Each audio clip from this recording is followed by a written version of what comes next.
지역 일간지에 올라온 주요 기사를 살펴보는 신문토파 보기 시작하겠습니다. 충남도가 본격적으로 국립호국원 유치에 나선다는 기사부터 보겠습니다. 최근 충남도는 국가보훈부에 충남권 국립호국원 조성 건의서를 제출했습니다. 지난달까지 시군으로부터 사업 대상지를 제안받아 현지 평가를 통해 부여군과 홍성군이 제안한 곳을 국가보훈부에 추천했는데요. 9월 말 기준 충남도 내 국립호국원 안장 대상자는 최대 18,750명이라고 합니다. 그동안 국립호국원이 없어 지역 국가유공자 대부분이 인근 충북 괴산이나 전북 임실호국원에 안장된 만큼 건립 당위성은 충분하다는 게 도의 설명입니다. 이어서 충청권 지방은행 설립을 위한 새로운 돌파구가 필요하다는 기사 보겠습니다. 지역 재정 역외 유출을 방지하기 위해 충청 4개 시도가 공동 현안으로 지방은행 설립을 추진하고 있는데요. 하지만 투자자 모집에 실패해 첫발조차 떼지 못하고 있습니다. 지방은행 설립 전 3천억에서 5천억 원에 달하는 자본금이 필요한 것으로 조사됐는데 선뜻 나서는 투자자가 없는 상태입니다. 일각에선 충청권 지방은행 설립이 좌초될 위기에 놓였다라는 우려의 목소리도 나오고 있는데요.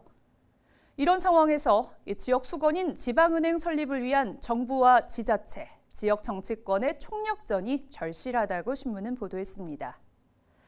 성비위와 음주운전 등 교직원 범죄가 끊이지 않고 있는데요. 최근 5년간 충남교육청 소속 교직원 150여 명이 중대범죄를 저질러 징계를 받은 것으로 나타났습니다. 충남도의회 자료를 보면 지난 2020년부터 올해 9월까지 징계를 받은 교직원은 모두 315명인데요. 이 중 157명이 성비위, 음주운전, 금품수수, 공금 횡령, 시험 비리 등 중대범죄를 저질러 징계를 받았습니다.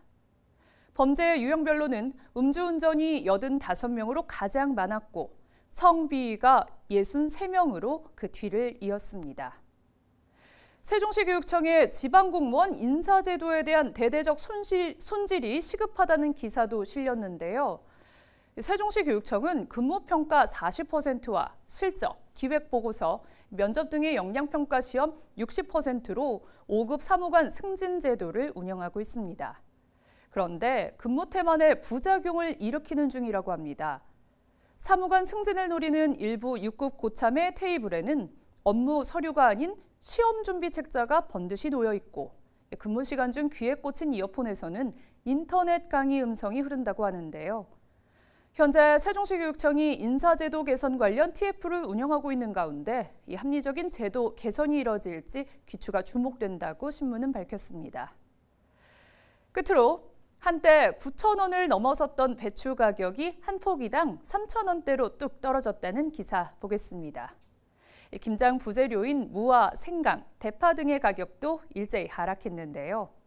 한 달 전보다 배추 가격은 59.8%, 무 가격은 30.8% 인하됐습니다.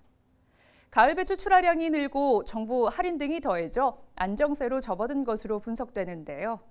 주부들의 김장 부담이 줄어들 것으로 보입니다. 지금까지 지역신문 살펴봤습니다. 계속해서 사진 뉴스입니다. 세종과 대전, 청주를 잇는 광역버스 노선 1003번 버스가 개통 2달 만에 이용객 10만 명을 돌파했습니다. 지난 주말 아산 곡교천 은행나무길에서 열린 제1회 은행나무길 페스티벌이 전국에서 찾아온 관광객들의 관심 속에 성황리에 마무리됐습니다. 세종시가 다가오는 연말정산 기간을 맞아 고향사랑기부제 참여를 적극 홍보하고 있습니다. 기부자는 연말정산 시 세액공제 혜택과 함께 기부액의 30% 이내의 답례품을 받을 수 있습니다.